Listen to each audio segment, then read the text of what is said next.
posture, like you are kind of neither fish nor fowl, right? The conservatives still don't accept you Right. because you're not, and you have lost all credibility with your natural supporters. So that is, I think, what has happened to Paul Weiss in kind of the larger culture sphere. What's interesting about these four partners who are leaving is these are among the partners who have been involved in representing some of the largest corporate litigation matters that law firm has had.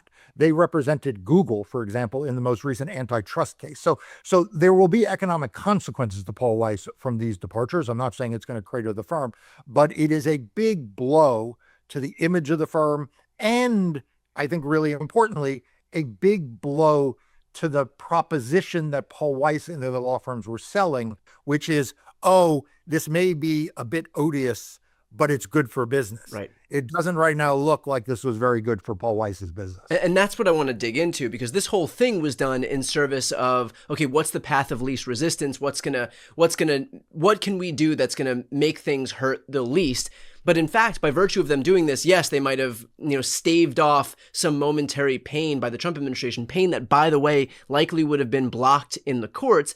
But now they're actually seeing their own clients, engage in this mass exodus away. And so, is it fair to assume that really the benefit that they derived from trying to stay on Donald Trump's good side is far outweighed by the negative consequences, both reputationally and the fact that they're losing actual business, actual dollars? Yeah, I think Paul Weiss made four errors. So let's just run through them real quick. The first is they assumed that they could make a deal with Donald Trump and that it wouldn't mean anything. So I think part of the reason why this has really hurt them is every time Donald Trump comes forward and says, "Oh, well, maybe I will use those law firms to represent coal companies. Right. Maybe we'll use those law firms to represent, police officers in brutality, in misconduct cases." Right. Like that's number one. Number two, it has hurt. They miscalculated that clients wouldn't care. And we have seen instances now of some clients, not necessarily directly with Paul Weiss, but at least in one instance, it appears a client left another one of the big firms and went to one of the firms that was fighting instead. Number three, I think they thought it wouldn't affect personnel, and that's why this is such a big deal. This is a big deal because these are big partners, very important partners in Paul Weiss, and it shows that there is a portability to the lawyers who don't agree with what Paul Weiss and other firms like them are doing, and that they'll leave. Yeah. They will just leave. And by the way, note they're not going to a law firm. They're starting their own firm. So like in some ways, this is also sort of a larger indictment of big law's overall complicity in this. And then the last one, and we got a taste of it this week in a court decision involving the law firm Jenner and Block. Jenner and Block was one of the law firms targeted with an executive order. It fought back and it won. And it just received a final injunction blocking the Trump executive order permanently. And in that order, you would at this point come to expect the judge takes a shot at Paul Weiss, right? The judge not only rules in favor of Jenner and says that Jenner, was wronged by the Trump administration, but actually points out the capitulation by Paul Weiss, points out the deal they made, and actually quotes some of the terms that Donald Trump has laid out. And so Paul Weiss is also losing with the very judges and the judiciary. We've now had a series of judges in cases involving other law firms call out Paul Weiss. Well, I mean, if you're a client, the whole theory Paul Weiss had was if you're a client, you want to hire a law firm that's not going to be on the bad side of the administration. Well, I'll tell you what, if you're hiring a law firm, you don't want to be on the wrong side of judges. Yeah.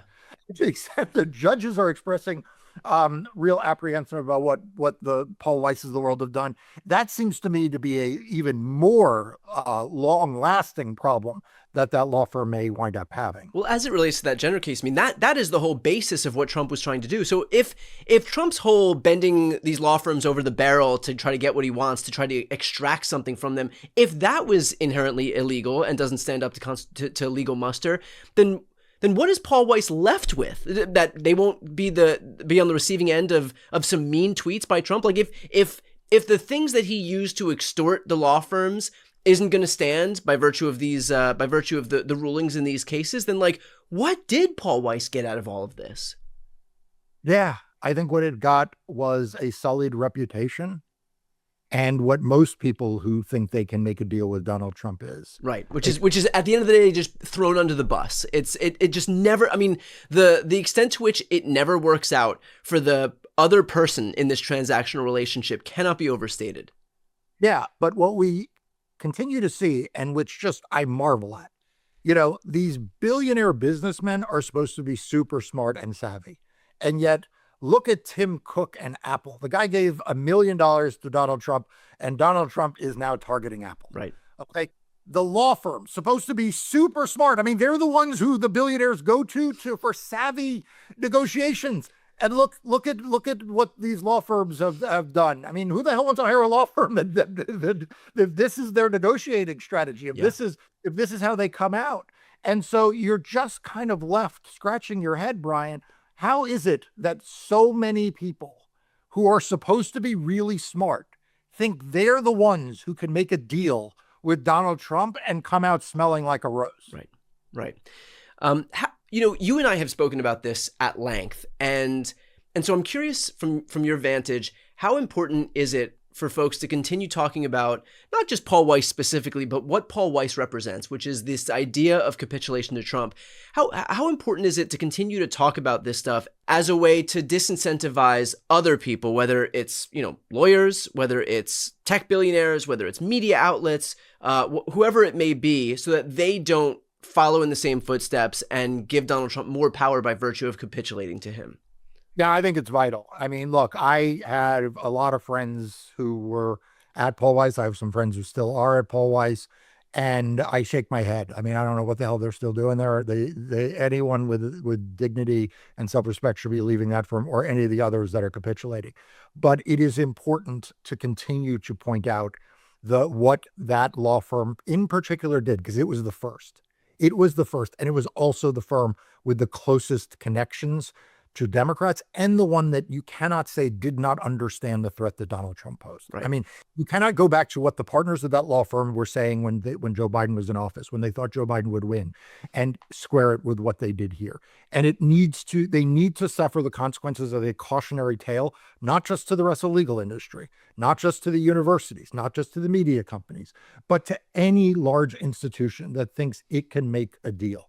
And, it's a shame that it comes at the expense of what is one of the oldest law firms in New York. It comes, frankly, it's a difficult situation for me and for many other Jewish lawyers, because this is a law firm that had storied history in the city as the first law firm that would hire both Jews and non-Jews. It was a bastion of progressive integration through its history, and took on a lot of great causes.